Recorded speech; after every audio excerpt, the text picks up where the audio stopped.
ମୁଁ ଆଜିଠୁ ନୂଆ ଦାୟିତ୍ୱ ଗ୍ରହଣ କରୁଛି। ତେଣୁ ମୁଁ ଆଶା କରୁଛି ମୋ ଉପରେ ଯେଉଁ ବିଶ୍ୱାସ ଭାଜନ କରି ଏତେ ବଡ଼ ଦାୟିତ୍ୱ ଦେଇଛନ୍ତି ଲାୟନ୍ସ କ୍ଲବ୍ ଭୁବନେଶ୍ୱର ପ୍ରିମିୟମ୍, ତ ମୁଁ ଏଇ ବର୍ଷ ବହୁତ ଗୁଡ଼ିଏ ନୂଆ ପ୍ରୋଜେକ୍ଟ ଆଣିବି। ଆଉ ଯେଉଁ କାମ ଯେତିକି ଯାହା ସବୁ ଚାଲିଛି ତାକୁ ମୁଁ ଆହୁରି ବହୁତ ଜୋରରେ ଆଗେଇ ନେବି। ଅଲରେଡ଼ି ଜୁନ୍ 1ରୁ ଏ ପର୍ଯ୍ୟନ୍ତ 4-5ଟି ପ୍ରୋଜେକ୍ଟ ନୂଆ ନୂଆ ପ୍ଲାଣ୍ଟେସନ୍ କରିଛୁ।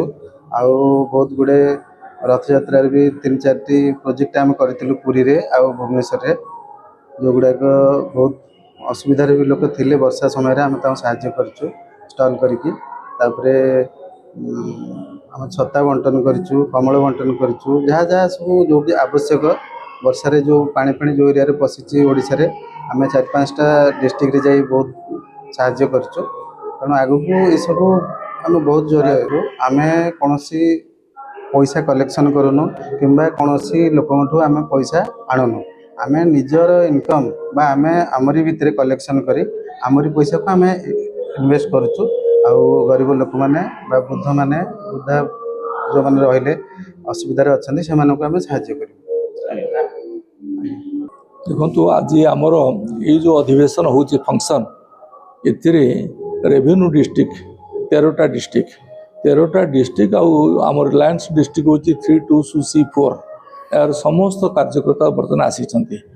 ଏଇ ଯେଉଁ ଅଧିବେଶନ ହେବ, ଏଇ ଯେଉଁ 2026-27ର ନୂତନ ପ୍ରେସିଡେଣ୍ଟ, ସମ୍ପାଦକ ଏବଂ କୋଷାଧ୍ୟକ୍ଷ, ଅଫିସ୍ ବେୟରର ସେମାନଙ୍କର ଅଧିବେଶନ ହେବ।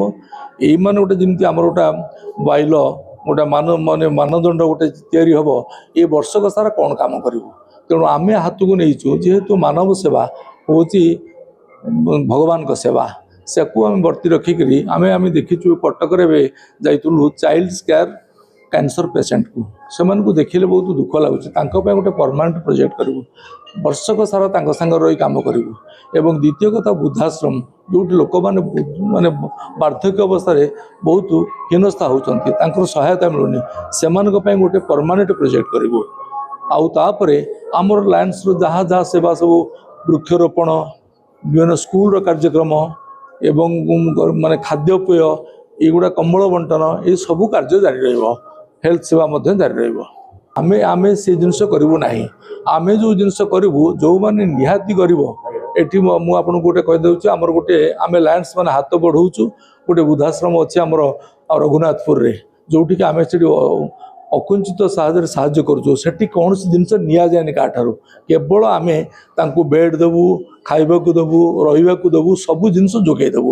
ଏବଂ ଆମେ ଦେଖିବୁ ପ୍ରକୃତରେ ଯେଉଁମାନେ ନିଷ୍ପେଷିତ, ନିର୍ଯାତିତ, ସେଇଭଳି ଲୋକଙ୍କୁ ଆମେ ରଖିବୁ ଅସହାୟ। ଲାୟନ୍ସ କ୍ଲବ୍ ତରଫରୁ ଆମର ସେବା ଜାରି ରହିବ।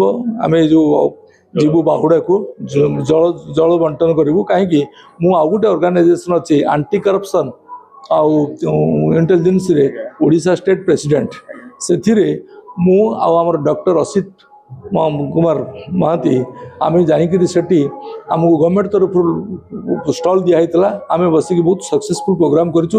ଲାୟନ୍ସ କ୍ଲବ୍ ବର୍ତ୍ତମାନ ପ୍ରିମିୟମ୍ ମଧ୍ୟ ସେଥିରେ ଭାଗିଦାର ହେବ। ଆମେ ପୁରା ଏ ଯେଉଁ ଲକ୍ଷ୍ମୀ ଇଏ ଦିନ ବାହୁଡ଼ା ଯାତ୍ରାଟା ସୁନାବେଶଟାକୁ ସେଠି କରିବୁ ସକ୍ସେସଫୁଲ୍। ଆଜ୍ଞା, ଥ୍ୟାଙ୍କ ୟୁ।